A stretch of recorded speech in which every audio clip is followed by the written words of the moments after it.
ಎಲ್ರಿಗೂ ನಮಸ್ಕಾರ.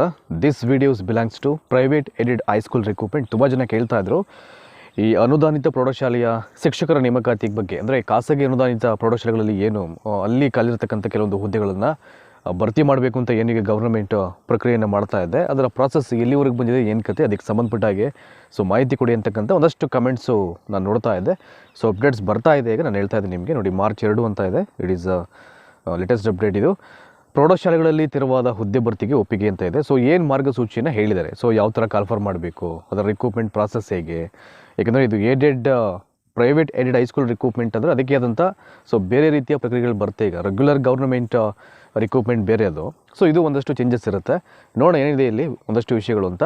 ಕರ್ನಾಟಕ ರಾಜ್ಯದ ಖಾಸಗಿ ಅನುದಾನಿತ ಪ್ರೌಢಶಾಲೆಗಳಲ್ಲಿ ಯಾವೆಲ್ಲ ರೀಸನ್ಸ್ಗೆ ಅಲ್ಲಿ ಹುದ್ದೆಗಳು ಉಳ್ಕೊಳ್ಳುತ್ತೆ, ನಿಧನ ಆದರೆ, ನಿವೃತ್ತಿ ಆದರೆ, ರಾಜೀನಾಮೆಯನ್ನು ಕೊಟ್ಟರೆ, ಅಥವಾ ಬೇರೆ ಬೇರೆ ರೀಸನ್ಸ್ ಇದ್ದ, ಅಥವಾ ಯಾವುದಾದ್ರು ಮಾರಣಾಂತಿಕ ಕಾಯಿಲೆಗಳಿಂದ ಅಥವಾ ಏನಾದರೂ ಘೋರ ಕಾಯಿಲೆಗಳಿಗೆ ತುತ್ತಾಗಿ ಅಂಥ ಟೈಮಲ್ಲಿ ಮೆಡಿಸಿನ್ಸ್ ತಗೊಳ್ತಾ ಇದ್ದಾರೆ, ರೆಸ್ಟಲ್ಲಿದ್ದರೆ, ಅಂಥ ಟೈಮಲ್ಲಿ ತುಂಬ ಜನ ಕೆಲಸವನ್ನು ಬಿಡ್ತಕ್ಕಂಥ ಸಂಸ್ಥೆಗಳು ಇರುತ್ತೆ. ಅಲ್ಲಿ ಈ ಎಲ್ಲ ರೀಸನ್ಸಿಂದ ಒಂದಷ್ಟು ಹುದ್ದೆಗಳು ಅಲ್ಲಿ ಖಾಲಿಯಾಗುತ್ತೆ. ಆ ಹುದ್ದೆಗಳನ್ನು ಭರ್ತಿ ಮಾಡಲಿಕ್ಕೆ ಈಗ ಒಪ್ಪಿಗೆಯನ್ನು ಕೊಟ್ಟಿರುವಂಥದ್ದು. ಈ ಪ್ರಕ್ರಿಯೆಗಳನ್ನು ಆನ್ಲೈನ್ ಮೂಲಕ ಕೈಗೊಳ್ಳಬೇಕು ಎಂದು ಸೂಚಿಸಲಾಗಿದೆ. ಅಂದರೆ ಆನ್ಲೈನ್ ಅಪ್ಲಿಕೇಶನ್ ಪ್ರಾಸೆಸ್ ಕೂಡ ಆನ್ಲೈನ್ ಮುಖಾಂತರ ಮಾಡಿ ಅಂತ. ಇದೊಂದು ಪ್ರೈವೇಟ್ ಎಡೆಡ್ ಹೈಸ್ಕೂಲ್ಸ್ ರಿಕ್ರೂಟ್ಮೆಂಟ್ಗೆ ಸಂಬಂಧಪಟ್ಟ ಹಾಗೆ. ಉಳಿದಂತೆ ಯಾವೆಲ್ಲ ವಿಷಯಗಳನ್ನು ಹೇಳಿದ್ದಾರೆ ಈಗ ಎಲ್ಲವನ್ನು ಒಂದು ಕಡೆ ನೋಡೋಣ. ಈಗ ನೋಡಿ ಇಲ್ಲಿದೆ. ಇಲ್ಲಿ ಅದಕ್ಕಾಗಿ ಅನುಸರಿಸುವ ಕ್ರಮಗಳ ಕುರಿತು ಮಾರ್ಗಸೂಚಿಯನ್ನು ಆಯುಕ್ತರು ಶಾಲಾ ಶಿಕ್ಷಣ ಇಲಾಖೆ ಬಿಡುಗಡೆ ಮಾಡಿದೆ. ಏನು ಬಿಡುಗಡೆ ಮಾಡಿದ್ದಾರೆ ಈಗ, ಯಾವ್ಯಾವ ಮಾರ್ಗಸೂಚಿಯನ್ನು ಆನ್ಲೈನ್ ಅಪ್ಲಿಕೇಶನ್ ಆಗ್ತಕ್ಕಂಥ ಒಂದು ಟೈಮಲ್ಲಿ ಅನುಸರಿಸಬೇಕಂತ. ಕರ್ನಾಟಕ ಶಿಕ್ಷಣ ಕಾಯ್ದೆ 1983, ಖಾಸಗಿ ಅನುದಾನಿತ ಪ್ರಾಥಮಿಕ ಮತ್ತು ಪ್ರೌಢಶಾಲಾ ಶಿಕ್ಷಕರ ನೇಮಕಾತಿ ಸೇವಾ ಷರತ್ತು ನಿಯಮ 1990ರ ಅನುಬಂಧ 4, ಸರ್ಕಾರದ ಸುತ್ತೋಲೆ ದಿನಾಂಕ 25/11/2024, ಮಾನ್ಯ ಜಂಟಿ ಕಾರ್ಯದರ್ಶಿಗಳು ಸಮಾಜ ಕಲ್ಯಾಣ ಇಲಾಖೆ ಇವರ ಟಿಪ್ಪಣಿ ದಿನಾಂಕ 18/2/2025 ಉಲ್ಲೇಖಿಸಿ ಮಾರ್ಗಸೂಚಿಯನ್ನು ಹೊರಡಿಸಿದ್ದಾರೆ. ಅಂದರೆ ಯಾವ್ಯಾವ ಡೇಟ್ಸಲ್ಲಿ ಏನೆಲ್ಲ ಡಿಸ್ಕಷನ್ ಆಗಿದ್ದಕ್ಕೆ ಸಂಬಂಧಪಟ್ಟಾಗಿ ಏನೆಲ್ಲ ಮಾರ್ಗಸೂಚಿಯ ಬಗ್ಗೆ ಅವರು ವಿಚಾರ ಮತ್ತು ಪ್ರಸ್ತಾವಗಳನ್ನು ಮಾಡಿದ್ರು, ಅವೆಲ್ಲವನ್ನು ಮೆನ್ಷನ್ ಮಾಡಿದ್ರೆ, ಅಂದರೆ ಉಲ್ಲೇಖ ಮಾಡಿದ್ರೆ ಅಂತ. ಏನೇನು ಹೇಳಿದರೆ ನೋಡೋಣ. ಈಗ ಕ್ವಿಕ್ಕಾಗೆಲ್ಲ ಮುಗಿಸ್ಬಿಡ್ತೀನಿ ಈಗ ನಿಮಗೆ. ನೋಡಿ ಇಲ್ಲಿದೆ. ಈಗ ರಾಜ್ಯ ಖಾಸಗಿ ಅನುದಾನಿತ ಪ್ರೌಢಶಾಲೆಗಳಲ್ಲಿ ದಿನಾಂಕ 1/1/2016ರಿಂದ 31/12/2026ವರೆಗೆ, ನಿಯರ್ಲಿ ಒಂದು 4 ಇಯರ್ಸ್ ಆಗುತ್ತೆ. 2016ರಿಂದ 20 ಅಂದರೆ ನಿಧನ, ನಿವೃತ್ತಿ, ರಾಜೀನಾಮೆ ಮತ್ತು ಇತರೆ ಕಾರಣಗಳಿಂದ ತೆರವಾದ ಹುದ್ದೆಗಳನ್ನು ಭರ್ತಿ ಮಾಡಲು ಸರ್ಕಾರದ ಆದೇಶದಲ್ಲಿ ಅನುಮತಿ ನೀಡಲಾಗಿದೆ, ಅಪ್ರೂವಲ್ ಪಾಸ್ ಮಾಡಿದ್ದಾರೆ ಅಂತ. ಅಲ್ಲಿ ಏನು ಕೊಟ್ಟಿದ್ದಾರೆ ಸರ್ಕ್ಯುಲರ್ನಲ್ಲಿ ಅಥವಾ ನೋಟಿಫಿಕೇಷನ್ನಲ್ಲಿ, ಅನುದಾನಿತ ಪ್ರೌಢಶಾಲೆಗಳ ಖಾಲಿ ಹುದ್ದೆ ಭರ್ತಿ ಪ್ರಕ್ರಿಯೆಯನ್ನು ಆನ್ಲೈನ್ ತಂತ್ರಾಂಶದ ಮೂಲಕ ನಿರ್ವಹಿಸಲು ತಂತ್ರಾಂಶವನ್ನು ಅಭಿವೃದ್ಧಿಪಡಿಸಿ ಪ್ರಸ್ತಾವನೆಗಳನ್ನು ವ್ಯವಹರಿಸಲು ನಿರ್ದೇಶಿಸಲಾಗಿದೆ ಎಂದು ಹೇಳಿದೆ. ಅಂದರೆ ಅಪ್ಲಿಕೇಶನ್ ಆನ್ಲೈನ್ ಮುಖಾಂತರವಾಗಿ ಕಾಲ್ಫರ್ ಮಾಡಬೇಕು ಅಂದರೆ ಅದಕ್ಕೆ ಆದಂಥ ಸಾಫ್ಟ್ವೇರ್ಸ್ ಇರುತ್ತೆ. ಆ ಒಂದು ತಂತ್ರಾಂಶವನ್ನು ಏನು ಮಾಡಬೇಕು, ಡೆವಲಪ್ ಮಾಡಿ ಇಮಿಡಿಯೇಟ್ ಏನು ಮಾಡಬೇಕು, ಆ ಪ್ರಸ್ತಾವನೆಯನ್ನು ವ್ಯವಹರಿಸಲಿಕ್ಕೆ ಈಗ ಡೈರೆಕ್ಷನ್ಸ್ ಪಾಸ್ ಮಾಡಿದ್ದಾರೆ ಅಂತ ಅಲ್ಲಿ ಹೇಳಿರುವಂಥದ್ದು. ಇನ್ನು ಮುಂದುವರೆದಂತೆ ನೋಡಿ ಈ ಒಂದು ಪ್ಯಾರಾಗ್ರಾಫ್ ಹೇಳ್ತಾರೆ ಇಲ್ಲಿ. ಈ ಹಿನ್ನೆಲೆಯಲ್ಲಿ ಖಾಸಗಿ ಅನುದಾನಿತ ಪ್ರೌಢಶಾಲೆಗಳ ನೇಮಕಾತಿ ಪ್ರಕ್ರಿಯೆಯನ್ನು ಆನ್ಲೈನ್ ಮುಖಾಂತರ ನಿರ್ವಹಿಸಲು ಕ್ರಮವಹಿಸಲಾಗುತ್ತಿದೆ. ದಿನಾಂಕ 28/10/2024ರಂದು ನಡೆದ ಸಚಿವ ಸಂಪುಟ ಸಭೆಯಲ್ಲಿ ತೆಗೆದುಕೊಂಡ ನಿರ್ಣಯದಂತೆ ರಾಜ್ಯ ಸಿವಿಲ್ ಸೇವೆಗಳಲ್ಲಿನ ಮೀಸಲಾತಿ ಅನ್ವಯವಾಗುವ ವೃಂದಗಳಲ್ಲಿನ ಹುದ್ದೆಗಳಿಗೆ ನೇರ ನೇಮಕಾತಿ ಮಾಡಲು ಹೊಸದಾಗಿ ಯಾವುದೇ ಅಧಿಸೂಚನೆಯನ್ನು ತಕ್ಷಣದಿಂದ ಜಾರಿಗೆ ಬರುವಂತೆ ಮುಂದಿನ ಆದೇಶದವರೆಗೂ ಹೊರಡಿಸಬಾರದೆಂದು ಸೂಚಿಸಲಾಗಿತ್ತು. ಅದರಂತೆ ತಂತ್ರಾಂಶದ ಬಿಡುಗಡೆಯನ್ನು ತಡೆ ಹಿಡಿಯಲಾಗಿತ್ತು ಅಂತ. ಇದೆಲ್ಲ ಗೊತ್ತಿದೆ ನಿಮಗೆ. ಸಿವಿಲ್ ಸೇವೆಗಳಲ್ಲಿ ಮೀಸಲಾತಿ, ಒಳ ಮೀಸಲಾತಿಗೆ ಸಂಬಂಧಪಟ್ಟ ಹಾಗೆ ಅದೆಲ್ಲವೂ ಕ್ಲಿಯರಾಗಿ ಅದೊಂದು ಅಧಿಕೃತವಾದ ಕಾಪಿ ಬಿಡುಗಡೆ ಆಗೋ ತನಕ ನ್ಯೂ ನೋಟಿಫಿಕೇಷನ್ ಮಾಡೋದು ಬೇಡ ಅಂತಕ್ಕಂಥದ್ದು ಇಲ್ಲಿ ಉಲ್ಲೇಖ ಮಾಡಿ ಈ ಏನು ಖಾಸಗಿ ಅನುದಾನಿತ ಪ್ರೌಢಶಾಲೆಯಲ್ಲಿ ಕಾದಿರ್ತಕ್ಕಂಥ ಹುದ್ದೆಗಳನ್ನು ಕಾಲ್ಫರ್ ಮಾಡಲಿಕ್ಕೆ ಆನ್ಲೈನಲ್ಲಿ ಅಪ್ಲಿಕೇಶನ್ ಪ್ರಾಸೆಸ್ ಮಾಡಬೇಕು ಅಂತಕ್ಕಂಥ ಪ್ರಕ್ರಿಯೆಯನ್ನು ಕೈಗೊಂಡಿದ್ದರು. ಅದನ್ನು ಏನು ಮಾಡಿದರೆ ಆ ಒಂದು ಸಾಫ್ಟ್ವೇರ್ಸನ್ನು ಈಗ ಅದನ್ನು ಸ್ಟೇ ಮಾಡಿದ್ರೆ ತಡೆ ಹಿಡಿದಿದ್ದಾರೆ ಅಂತ ಈಗ. Only because the reason behind is ಇದು ಒಳ ಮೀಸಲಾತಿದು ಇನ್ನೂ ಕ್ಲಿಯರ್ ಆಗಿಲ್ವಲ್ಲ ಅದರಿಂದಾಗಿ. ನೋಡಿ ಇಲ್ಲಿ ಮುಂದುವರೆದಂತೆ ಹೇಳ್ತಾರೆ ಅವರು, ಖಾಸಗಿ ಅನುದಾನಿತ ಶಾಲೆಗಳ ಮತ್ತು ಎಲ್ಲ ಬೋಧಕ ಮತ್ತು ಬೋಧನೇತರ ಅಥವಾ ಬೋಧಕೇತರ ನೌಕರರ ಮಾಹಿತಿಯನ್ನು ಹಿಂದೀಕರಿಸಲು ಸೂಚಿಸಲಾಗಿದ್ದು ಪ್ರಕ್ರಿಯೆ ಪೂರ್ಣಗೊಂಡಿರುತ್ತದೆ. ಈಗಾಗಲೇ ಇದಕ್ಕೆ ಸಂಬಂಧಪಟ್ಟ ಹಾಗೆ ಯಾವ್ಯಾವ ಪ್ರೈವೇಟ್ ಎಡೆಡ್ ಹೈಸ್ಕೂಲ್ಸಲ್ಲಿ ಹುದ್ದೆಗಳು ಖಾಲಿ ಇದೆ ಅದೆಲ್ಲ ಮಾಹಿತಿ ಹೋಗಿದೆ ಈಗ ಸಂಬಂಧಪಟ್ಟವರಿಗೆ. ಪ್ರಕ್ರಿಯೆ ಪೂರ್ಣಗೊಂಡಿದೆ. ಕ್ಷೇತ್ರ ಶಿಕ್ಷಣಾಧಿಕಾರಿಗಳು ತಮ್ಮ ವ್ಯಾಪ್ತಿಯ ಎಲ್ಲ ಅನುದಾನಿತ ಶಾಲೆಗಳ ಮಾಹಿತಿಯನ್ನು EES ತಂತ್ರಾಂಶದಲ್ಲಿ ಹಿಂದೀಕರಿಸುವ ಬಗ್ಗೆ ಖಚಿತಪಡಿಸಿಕೊಳ್ಳತಕ್ಕದ್ದು ಅಂತ ಹೇಳಿದ್ದಾರೆ. ಅಂದರೆ ಕನ್ಫರ್ಮ್ ಮಾಡ್ಕೊಳ್ಳಿ ಅಂತ ಹೇಳಿದ್ದಾರೆ. ನೆಕ್ಸ್ಟು ಹೈಸ್ಕೂಲ್ಸಲ್ಲಿ ಡೆತ್ ಆಗಿದ್ರೆ, ರಿಟೈರ್ಮೆಂಟ್ ಆಗಿದ್ರೆ, ರಿಸೈನ್ ಮಾಡಿದ್ರೆ ಮತ್ತು ಬೇರೆ ಬೇರೆ ರೀಸನ್ಸ್ಗೋಸ್ಕರ ಹುದ್ದೆಗಳು ಈಗೇನು ಉಳ್ಕೊಂಡಿದೆ ಅಲ್ಲಿ ಆ ಒಂದು ಹುದ್ದೆಗಳನ್ನು ಭರ್ತಿ ಮಾಡೋ ಪ್ರಕ್ರಿಯೆಯನ್ನು ತಂತ್ರಾಂಶದ ಮೂಲಕ ವ್ಯವಹರಿಸಲು ಮೊದಲನೇ ಹಂತದಲ್ಲಿ ಖಾಸಗಿ ಅನುದಾನಿತ ಪ್ರೌಢಶಾಲೆಗಳ ಅಲ್ಲಿ ಮಂಜೂರಾದಂಥ ಜೊತೆಗೆ ಕಾರ್ಯನಿರ್ವಹಿಸಿರತಕ್ಕಂಥ ಖಾಲಿ ಹುದ್ದೆಗಳ ಮಾಹಿತಿಯನ್ನು ಅಪ್ಡೇಟ್ ಮಾಡುವ ಕಾರ್ಯವನ್ನು DDOಗಳಾಗಿರ್ತಕ್ಕಂಥ ಕ್ಷೇತ್ರ ಶಿಕ್ಷಣಾಧಿಕಾರಿಗಳು ನಿರ್ವಹಿಸಬೇಕಾಗಿರುತ್ತದೆ.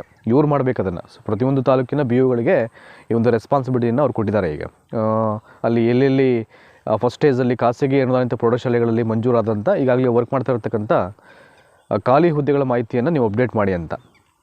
ಸೊ ನೆಕ್ಸ್ಟು ನೋಡಿ, ಇಲ್ಲಿ ಹೇಳ್ತಾರೆ, ತಮ್ಮ ವ್ಯಾಪ್ತಿ ಬರ್ತಕ್ಕಂಥ ಎಲ್ಲ ಖಾಸಗಿ ಅನುದಾನಿತ ಪ್ರೌಢಶಾಲೆಗಳ ಮಾಹಿತಿ ಮತ್ತು ಸಂಬಂಧಪಟ್ಟ ದಾಖಲೆಗಳನ್ನು. ಸೊ ಏನು ಸಂಬಂಧಪಟ್ಟ ದಾಖಲೆ ಅಂದರೆ ಇಲ್ಲಿ ಶಾಲಾ ಅನುದಾನಕ್ಕೆ ಒಳಪಟ್ಟ ಆದೇಶ ಇರಬೇಕು, ಅನುದಾನ ಸಹಿತವಾಗಿ ಅನುಮೋದನೆಗೊಂಡ ಶಿಕ್ಷಕರ ಆದೇಶದ ಪ್ರತಿ ಇರಬೇಕು, ಇನ್ನು ಶಾಲಾ ಮಾನ್ಯತೆ ನವೀಕರಣ ಬಗ್ಗೆ ಇವೆಲ್ಲ ಮಾಹಿತಿ ಇರಬೇಕು. ಅಂಥ ಶಾಲೆಗಳಲ್ಲಿ ಮಾತ್ರ ಆ ರಿಕ್ರೂಟ್ಮೆಂಟನ್ನ ಫುಲ್ಫಿಲ್ ಮಾಡಲಿಕ್ಕೆ ಪ್ರಕ್ರಿಯೆ ಆರಂಭ ಆಗುತ್ತೆ ಅಂತ. ಸೊ ಎಲ್ಲವನ್ನು ಹೇಳಿದ್ದಾರೆ ಅಲ್ಲಿ ಏನೇನು ಇರಬೇಕು ಅಂತ. ಇನ್ನು ನೆಕ್ಸ್ಟ್, ತಂತ್ರಾಂಶದಲ್ಲಿ ಲಾಗಿನ್ ಆದ ನಂತರ ತಮ್ಮ ವ್ಯಾಪ್ತಿಯ ಎಲ್ಲ ಖಾಸಗಿ ಅನುದಾನಿತ ಪ್ರೌಢಶಾಲೆಗಳ ಮಾಹಿತಿಯು ಲಭ್ಯವಾಗುತ್ತೆ.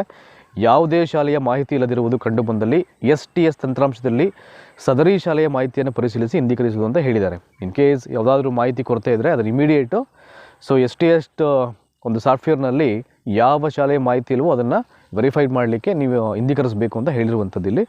ಇನ್ನು ಮುಂದುವರೆದಂತೆ ತಮ್ಮ ವ್ಯಾಪ್ತಿಯ ಎಲ್ಲ ಶಾಲೆಗಳ ಮಾಹಿತಿ ಲಭ್ಯವಿರುವುದನ್ನು ಖಚಿತಪಡಿಸಿಕೊಂಡ ನಂತರ ಶಾಲಾವಾರು ಮಾಹಿತಿ ಇಂದೀಕರಣ ಪ್ರಕ್ರಿಯೆಯನ್ನು ಆರಂಭ ಮಾಡುವುದು. ಅಂದರೆ ಈಗ ಒಂದು ವ್ಯಾಪ್ತಿ ಬರತಕ್ಕಂಥ ಒಂದು ತಾಲೂಕು ಅಂದರೆ ಅಲ್ಲಿ ಯಾವ್ಯಾವ ಖಾಸಗಿ ಅನುದಾನಿತ ಪ್ರೌಢಶಾಲೆಗಳಲ್ಲಿ ಏನು ಶಿಕ್ಷಕರ ಹುದ್ದೆಗಳು ಕಾದಿರುವಂಥದ್ದು ಮಾಹಿತಿ ಎಲ್ಲೆಲ್ಲಿ ಇದೆ ಅವೆಲ್ಲವನ್ನು ಲಭ್ಯ ಇದೆ ಅಂತ ಅವರು ಕನ್ಫರ್ಮ್ ಮಾಡ್ಕೊಂಡ ನಂತರದಲ್ಲಿ ಶಾಲಾವಾರು ಮಾಹಿತಿ ಇಂದೀಕರಣ ಪ್ರಕ್ರಿಯೆಯನ್ನು ಆರಂಭ ಮಾಡಬೇಕು.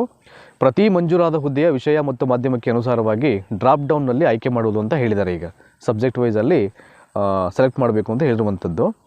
ನೆಕ್ಸ್ಟ್, ಹುದ್ದೆಯು ಕಾರ್ಯನಿರ್ವಹಿಸುತ್ತಿರ್ತಕ್ಕಂಥ ಹುದ್ದೆಯ ಅಥವಾ ಖಾಲಿ ಹುದ್ದೆ ಎಂಬ ಮಾಹಿತಿಯನ್ನು ಡ್ರಾಪ್ ಡೌನ್ನಲ್ಲಿ ಆಯ್ಕೆ ಮಾಡುವುದು. ಇವೆಲ್ಲ ಮೆನ್ಷನ್ ಮಾಡಬೇಕು. ಈಗಾಗಲೇ ಅಲ್ಲಿ ವರ್ಕ್ ಮಾಡ್ತಾ ಇದ್ದರೆ ಆ ಒಂದು ಹುದ್ದೆಗೆ ಸಂಬಂಧಪಟ್ಟಾಗೆ ಅದನ್ನು ಹೇಳಬೇಕು. ಇಲ್ಲ ಆ ಒಂದು ಹುದ್ದೆಗೆ ಸಂಬಂಧಪಟ್ಟಾಗೆ ಯಾರೂ ಕೆಲಸ ಮಾಡ್ತಾ ಇಲ್ಲ ಅಂದರೆ ಅದಕ್ಕೂ ಕೂಡ ಮಾಹಿತಿಯನ್ನು ಅವ್ರು ಕೊಡಬೇಕಾಗುತ್ತೆ ಇಲ್ಲಿ. ಸೊ ಕಾರ್ಯನಿರ್ವಹಿಸುತ್ತಿರ್ತಕ್ಕಂಥ ಹುದ್ದೆಯಾಗಿದ್ದಲ್ಲಿ ಈಗಾಗಲೇ ಅದೇ ಹುದ್ದೆಗೆ ಕೆಲಸ ಮಾಡ್ತಾ ಇದ್ದರೆ ತಂತ್ರಾಂಶದಿಂದ ಶಿಕ್ಷಕರ ಜೀವ ವಿಮಾ ಪಾಲಿಸಿ ಸಂಖ್ಯೆಯನ್ನು ಆಯ್ಕೆ ಮಾಡಿಕೊಂಡಲ್ಲಿ ಶಿಕ್ಷಕರ ಹೆಸರು ಲಭ್ಯವಾಗುವುದು. ಇಮಿಡಿಯೇಟ್ ಗೊತ್ತಾಗ್ಬಿಡುತ್ತೆ. ಅಲ್ಲಿ ಅವ್ರನ್ನ ಪಾಲಿಸಿ ನಂಬರ್ ಅಂತ ಇರುತ್ತೆ, ಅದು ಕೊಡ್ತು ಅಂದರೆ ಅವರ ಎಲ್ಲ ವಿವರಗಳು ಲಭ್ಯ ಆಗುತ್ತೆ ವರ್ಕ್ ಮಾಡ್ತಾ ಇದ್ದರೆ. ಸದರಿ ಶಿಕ್ಷಕರ ಅನುದಾನ ಸಹಿತ ಅನುಮೋದನೆಯಾದ ಆದೇಶ ಸಂಖ್ಯೆ ಮತ್ತು ದಿನಾಂಕ ನಮೂದು ಮಾಡಿ ಆದೇಶದ ಪ್ರತಿಯನ್ನು ಅಪ್ಲೋಡ್ ಮಾಡುವುದು ಅಂತ ಹೇಳಿದ್ದಾರೆ. ಸೊ ಯಾವಾಗ ಜಾಯ್ನ್ ಆದರೂ ಏನು ಕತೆ ಅಂತ.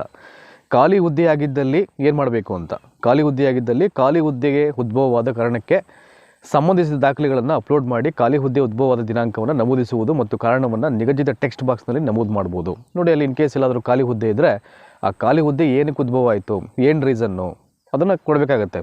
ಸೊ ಅದಕ್ಕೆ ಸಂಬಂಧಪಟ್ಟ ದಾಖಲೆಗಳನ್ನು ಅಲ್ಲಿ ಅಪ್ಲೋಡ್ ಮಾಡಬೇಕಾಗುತ್ತೆ ಅವರು. ಇದಾದ ನಂತರದಲ್ಲಿ ಸದರಿ ಖಾಲಿಯಾದ ಹುದ್ದೆ ಎಂದು ಡ್ರಾಪ್ ಡೌನ್ನಲ್ಲಿ ಎಸ್ ಆರ್ ನೋ ಎಂದು ಆಯ್ಕೆ ಮಾಡುವುದು. ಸೊ ಅದು ಖಾಲಿಯಾದ ಹುದ್ದೆ ಆಗಿದ್ದರೆ ಅದನ್ನು ಎಸ್ ಅಂತ ಹಾಕಬೇಕಾಗುತ್ತೆ ಅಲ್ಲಿ ಆಪ್ಷನ್ಸ್ ನೋಡಿಕೊಂಡು. ಇನ್ನು ಕೊನೆಯ ಪ್ಯಾರಾಗ್ರಾಫಲ್ಲಿ ಇಲ್ಲಿ ಮೆನ್ಷನ್ ಮಾಡ್ತಾರೆ ಇಲ್ಲಿ. So here we go. ಎಲ್ಲ ಹುದ್ದೆಗಳ ಮಾಹಿತಿಯನ್ನು ಇಂದೀಕರಿಸಿದ ನಂತರ ಶಾಲೆಗೆ ಅಗತ್ಯವಿರುವ ಖಾಲಿ ಹುದ್ದೆ ಮತ್ತು ಹೆಚ್ಚುವರಿ ಹುದ್ದೆಯ ಮಾಹಿತಿ ಲಭ್ಯವಾಗುವುದು ಅಂತ ಹೇಳಿದ್ದಾರೆ. ಈಗ ತಂತ್ರಾಂಶದಲ್ಲಿ ಇಂದೀಕರಿಸುವ ಮಾಹಿತಿಯನ್ನು ನೋಡಿ ಇಲ್ಲಿ PDF ನಮೂನೆಯಲ್ಲಿ ಪಡೆದು ಸರಿ ಇರುತ್ತದೆ ಎಂದು ದೃಢೀಕರಿಸಿ ಸಹಿ ಮಾಡಿ ತಂತ್ರಾಂಶದಲ್ಲಿ ಅಪ್ಲೋಡ್ ಮಾಡುವುದು ಹಾಗೂ ಕೊನೆಯಲ್ಲಿ ಅಪ್ರೂವ್ ಮಾಡಿ ಪ್ರಕ್ರಿಯೆಯನ್ನು ಅಂತಿಮಗೊಳಿಸುವುದು ಅಂತ ಹೇಳ್ತಾ ಇದ್ದಾರೆ. ಸೊ ಇವೆಲ್ಲ ಪ್ರಕ್ರಿಯೆ ಮುಗಿಸಿದ ನಂತರ ಗೊತ್ತಾಗ್ಬಿಡುತ್ತೆ ಅವು ಎಲ್ಲೆಲ್ಲಿ ಎಷ್ಟೆಷ್ಟು ಹುದ್ದೆಗಳು ಖಾಲಿದೆ ಅಂತ. ಪ್ರತಿಯೊಂದು ತಾಲೂಕಿನ ಅಂಡರಲ್ಲಿ ಬರ್ತಕ್ಕಂಥ ಅನುದಾನಿತ ಪ್ರೌಢಶಾಲೆಯಲ್ಲಿ ಯಾವ್ಯಾವ ಸಬ್ಜೆಕ್ಟ್ಗೆ ಎಷ್ಟೆಷ್ಟು ವೇಕೆಂಟ್ ಇದೆ ಅಂತ ಇವೆಲ್ಲ ಪ್ರಕ್ರಿಯೆ ಆರಂಭವಾಗಿ ಗೊತ್ತಾಗ್ಬಿಡುತ್ತೆ. ಇದಾದ ನಂತರ ಸಾಫ್ಟ್ವೇರ್ ಡೆವಲಪ್ ಆಗುತ್ತೆ. ಅದಾದಮೇಲೆ ಆನ್ಲೈನ್ ಪ್ರಕ್ರಿಯೆಗಳು ಸ್ಟಾರ್ಟ್ ಆಗುತ್ತೆ. ಬಟ್ ಏನಕ್ಕೆ ಅದನ್ನು ತಡೆ ಹಿಡಿದಿದ್ದಾರೆ ಅಂದರೆ ನಾನು ಆವಾಗಲೇ ಹೇಳಿದ್ನಲ್ಲ, ಒಳ ಮೀಸಲಾತಿಯ ಪ್ರಕ್ರಿಯೆಗಳು ಅದರದ್ದು ಇನ್ನೂ ಸರಿಯಾದ ರೀತಿಯಲ್ಲಿ ಅದರ ಪ್ರಕ್ರಿಯೆಗಳು ಪೂರ್ಣಗೊಂಡಿಲ್ಲದೇ ಇರ್ತ ರೀಸನ್ಸಿಂದಾಗಿ ಅದನ್ನು ಸ್ವಲ್ಪ ತಡೆ ಹಿಡಿದರೆ. ಅವೆಲ್ಲವೂ ಆದ ನಂತರದಲ್ಲಿ ಇದು ಆನ್ಲೈನ್ ಅಪ್ಲಿಕೇಶನ್ ಪ್ರಾಸೆಸ್ಸು ಆರಂಭ ಆಗುತ್ತೆ. ತುಂಬ ಜನ ಕೇಳ್ತಾ ಇದ್ರು ಇದ್ರದ್ದು ಒಂದು ಪ್ರಾಸೆಸ್ ಏನಾಗ್ತಾ ಇದೆ ಏನು ಕತೆ ಅಂತ.